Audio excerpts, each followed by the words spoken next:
kaimo, kumusta kayong lahat?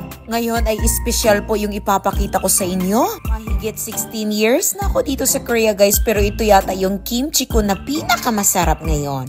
Mga almost 10 years ko na yata itong ginagawa. Mga 4 hanggang 8 piraso lang din naman po yung ginagawa ko. Pero ngayon, 3 piraso lang po yung ipapakita ko sa inyo.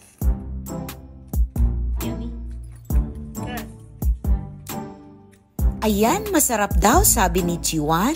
Nabanggit ko minsan sa mga vlogs ko na dito sa Korea, may araw sila na gumagawa ng maramihan na kimchi. Ito ay tinatawag nilang kimjang. Kadalasan ginagawa nila ito sa mga katapusan ng Nobyembre at first week ng December. Traditionally, yung bawat pamilya sabay-sabay nilang ginagawa tapos nagtutulungan sila. Pagkatapos niyan ay hahati-hatiin nila. Actually, may espesyal sila na pagkain na kinakain kapag nagkikimjang. Yun yung steamed na karning baboy. Pero hindi kami kumakain noon kaya hindi ako gumagawa. By the way guys, tingnan nyo, hinihiwa ko na yung cabbage. Dapat ganito yung pagkahiwa para mas maganda. Ang lalaki, nasa mga around 4 kilograms ang bawat isa nito. Actually, 5 piraso yung binili ko pero 3 lang muna yung gagawin ko. Last month, ang mahal ng cabbages dito. Yung ganito kalaki, nasa mga 300 plus na in pesos. Pero this week, dahil peak time nga, yung 5 piraso ay nasa 400 pesos lang. Gusto ko nga sanang bumili ng marami at gagawa ko ng maramihan pero wala kasi kaming kimchi refrigerator. Karamihan sa kanila dito, iba yung refrigerator nila para sa kimchi. Kasi may iba't ibang klase sila ng kimchi. Kapag kimjang, hindi lang yung cabbage na kimchi yung ginagawa nila. May radish kimchi, may pot kimchi yung tawag nila, may green onions kimchi, etc. Sinabihan ako ng asawa ko na wag na daw akong gagawa kasi nga padalhan kami ng sister-in-law ko. Pero talagang gagawa ako kasi nai-excite ako na ipakita sa inyo. Ayan na, yung 3 piraso guys, mga nasa 4 cups ng asin yung ginamit ko. Ganito dapat yung paglagay ng asin, paisa-isa, lalagyan ng konti doon sa loob para talaga lahat guys mag-absorb ng asin. Isa sa pinaka-importanting proseso ng paggawa ng kimchi ay yung salting. Dapat tama yung timpla at hindi masyadong maalat yung paglagay ng asin. At saka, importante din na masarap yung cabbage. Ngayon, dahil peak time nga, peak season, masarap yung cabbages ngayon. Mas masarap daw yung autumn na cabbage kaysa summer na cabbages dito. Ayan, nilagyan ko ng tubig. By the way, yung tubig ay nasa mga 1/4 lang nung nasa palanggana. At dinagdagan ko lang ulit ng isang dakot ng asin. Nanda ko lang muna yung ibang mga ingredients. So, ganito na siya after few hours at kinabukasan, kailangan ko ng hugasan. Hinugasan ko ito ng 3 beses. Last time may naipakita ako sa inyo paano gumawa ng kimchi, mga summertime yata yon. Pinakamadaling paraan yun ng paggawa ng kimchi. By the way guys, ipakita ko lang muna sa inyo, dapat yung cabbage ganito, hindi na siya malutong, malambot na siya, ganyan dapat. Yan ay perfect talaga. Again, yung kimjang na kimchi nila guys, yung maramihan na paggawa ay ganito nila hiniwa at ganito yung dapat paghugas. Gumamit na ako ng gloves kasi malamig na yung kamay ko. Medyo mahaba itong video natin ngayon kasi gusto ko talaga ipakita sa inyo na detalyado. Pagkatapos natin hugasan ito, i-drain lang muna. Then, gagawa tayo ng puree. Naglagay ako ng 5 cups ng tubig at saka 10 kutsara ng glutinous powder. I-mix well ko lang muna, saka ko i-turn on yung apoy. Nakalimutan ko palang orasan kung mga ilang minutes ito, pero anyway, malalaman nyo naman kapag luto na kasi ganito na siya. Isa ito sa pinaka-importante na ingredients sa paggawa ng kimchi nila na maramihan o yung tinatawag na kimjang. Palamigin lang muna natin yung puree. Ngayon ay hiniwa ko na yung radish. 1 1/2 radish lang yung ginamit ko. Ako, pasensya na kayo, hindi ko alam kung ilang kilograms ito. Naghiwan na rin ako ng 1 pirasong malaki na carrot. Ganito na karami, tapos hiwain ko din yung green onions. Kung mayroong chives, pwede rin yung chives. Tansya-tansya lang kasi yung paggawa ko. Actually, may isang klase pa ng gulay na tinatawag nilang minari na hinahalo din nila dito. Pero ako guys, ito lang muna yung ilalagay ko sa kimchi ko. Yung iba guys, naglalagay sila yung mga maliliit na salted shrimp.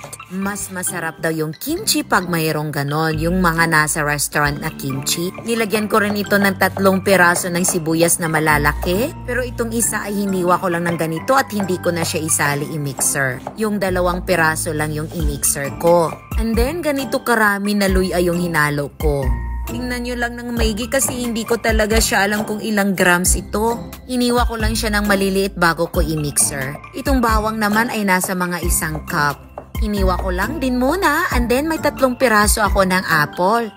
Yung iba, Korean pear yung ginagamit nila. Kung wala kayong apple, pwede sugar. Pero ako hindi na ako maglalagay ng sugar kasi ito na yung apple yung ginamit ko, mas masarap. Tinikman ko nga at matamis naman kaya hindi na kailangan talaga maglagay ng sugar. Ayan, ready na yung mga ingredients kaya i-mixer ko lang muna. Dahil marami ito kaya 3 beses akong nag-mixer. Itong mixer ko na ito ay para lang talaga ito sa paggawa ko ng kimchi. Anyway, kahit anong mixer naman, walang problema. Pinakita ko sa inyo, ito yung anchovy sauce or fish sauce. Naglagay ako ng 3 kutsara. So dahil hinati ko sa 3, so nasa mga 9 na tablespoon ng anchovy sauce or fish sauce yung nalagay ko. Kayo na bahala at i-check nyo na lang kung okay na. Ganito lang dapat. Tapos ihalo ko na ito doon sa puree na ginawa ko. Medyo matrabaho talaga ito yung paggawa ng kimchi. It takes time. Dapat kahapon ko pa ito ginawa. Lumabas kasi kami nung linggo so nakalimutan. Sarap na siya, okay na.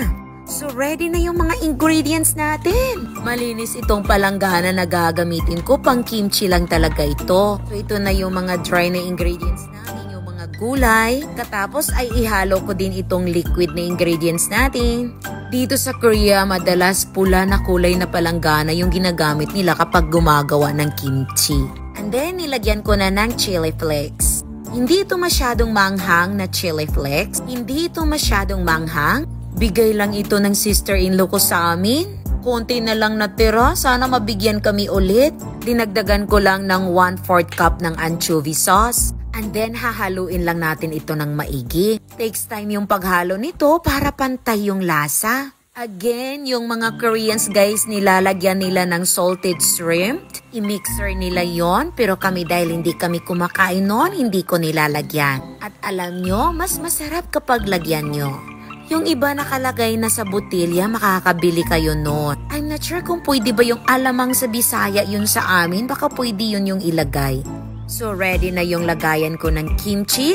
So kailangan na natin itong spread doon sa cabbages. Papakita ko lang sa inyo step by step paano gawin. Paisa-isa kailangan yung punasan or spread yung sauce para talaga mas malasa at manunuot yung sauce. Kaya sabi ko sa inyo, it takes time yung paggawa ng ganitong kimchi kasi isa-isahin mo talaga yan, spread yung sauce. Unlike doon sa unang pinakita ko na kimchi, hiniwa ko na ng maliliit tapos i-mix ko na lang siya, ang dali na lang haluin. Pero ito, ganito yung paggawa. Again, ipakita ko lang sa inyo ulit isang beses. So tingnan nyo yan guys, kaya kailangan talagang buklatin at spread yung sauce, pahiran I mean. And then, ganito nyo dapat ayusin para naman makip yung sauce. Pagkatapos niya, ilagay na sa Tupperware yung tawag natin dito, lagayan. Anyway, sino sa inyo nakagawa na ng ganitong kimchi? I'm sure yung mga Pinay dito sa Korea nakakagawa na kasi tumutulong sila sa mga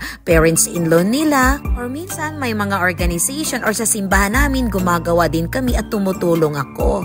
Ayan, tikman lang muna natin. Naku, ang sarap talaga. Kahit yung asawa ko, sabi niya, ang sarap. Alam nyo, yung iba din, naglalagay sila ng fresh na isda, yung parang ginamo sa atin. Bawat probinsya, may iba't ibang paraan sila paano paggawa ng kimchi. Pero yung mga pinaka-main na ingredients, pareho lang naman.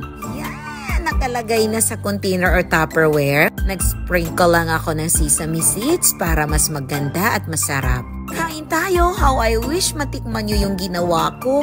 Ang saya ko talaga, finally nakakagawa na ako ng masarap na kimchi.